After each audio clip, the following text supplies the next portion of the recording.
The State of the Union is one of the hardest tasks facing a presidential speechwriter, turning a year's worth of accomplishment or more and new goals into a 45 to 60-minute address. Michael Waldman was President Bill Clinton's chief speechwriter from 1995 to 1999 and author of My Fellow Americans, an anthology of presidential speeches. He joins us right here in New York and in business today. Welcome to the show. My pleasure. Great to be here.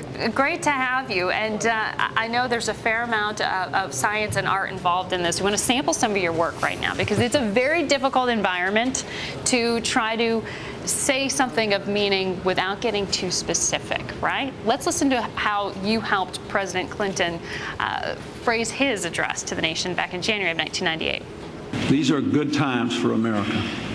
We have more than 14 million new jobs, the lowest unemployment in 24 years, the lowest co-inflation in 30 years. Incomes are rising, and we have the highest home ownership in history. Our leadership in the world is unrivaled. Ladies and gentlemen, the state of our union is strong. You could say that right now you could find the polar opposite to many of those positive notes that President Clinton hit there. That is true, and it's interesting. This is a speech where the president, to a greater degree, I think, than a lot of people realize, can help set the tone for the country as to whether it thinks it's on the right track or not. Now, that speech in 1998, the economy was roaring, and he was kind of reminding people at the beginning of the Monica Lewinsky scandal, hey, look at how well the country is doing under these policies. But even in earlier years, there was uncertainty about whether the economy was doing well or not, and laying out the trajectory can make a difference. President Obama has a chance to do something like that today. Rather than bemoaning the real pain people are feeling, I suspect he's going to paint a more optimistic sense of a future direction. So you start off with sort of your greatest hits, but then some of the biggest challenges right now have to do with fiscal restraint. How do you talk about fiscal restraint without addressing Social Security? I mean, one of the biggest holes, essentially, in federal programs. How do you speak in code? Well, you speak in code, and you know which members of Congress from one side or another are going to applaud, although I guess this year they're going to be all mixed up, so that will be harder to... But you stay away from those two words specifically?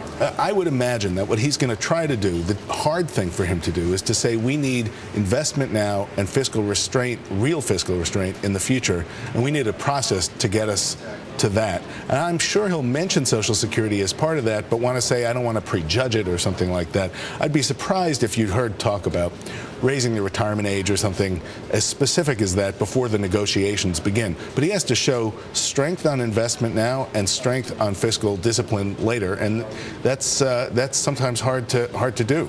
I imagine a lot of this is, you know, personal preference, but how much of the speech will be handcrafted by President Obama himself? Well, it is very much personal preference, and you learn a lot about these presidents by how they do these speeches. Bill Clinton was very involved in writing them. He would even ad lib at the podium off a teleprompter, which is hard to do. President Obama, by all accounts, is a writer. He writes. He writes many drafts. He works on a laptop. He's very close to his speechwriters. So when you hear him talk, I think we can pretty much assume he's not just reading something that's been handed to him. Are there words that you see jump out that you say you can't go there? I mean, to the idea that if Social Security is the third rail you don't touch, what are the words that tonight, as an analyst, you're going to jump out at you? Well, the words that'll jump out, for starters, will be veto. Will he show some strength by overtly saying, if you try to repeal health care, which nobody thinks is going to happen, I'm going to veto it and get some applause from the Democrats? Or is he going to say, you know, we passed this great health care bill. Hey, Republicans, if you have some ideas for how to improve it without increasing costs but keeping the same number of people covered, I'm all ears. In other words, does he want to make the same point in a confrontational way or in a kind of a mollifying way? These words really matter. The difference between calling something a priority and the priority, that could be billions of dollars in the budget. Versus the... Yeah, and every word in a State of the Union has to go through the economists at the Office of Management and Budget as well as the keyboard of the speechwriters. And even the way we talk about certain things connote different things. Back when I was doing it in the 1990s, if you talked about reforming Medicare, that implied cuts, but modernizing Medicare implied improving the system. So we talked about modernizing.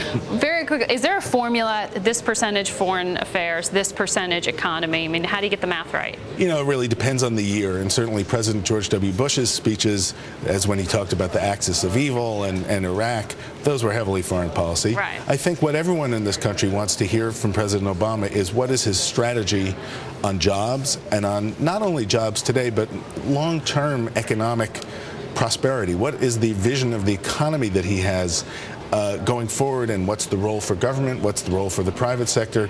I think people will be very happy to hear a speech that focuses especially on that.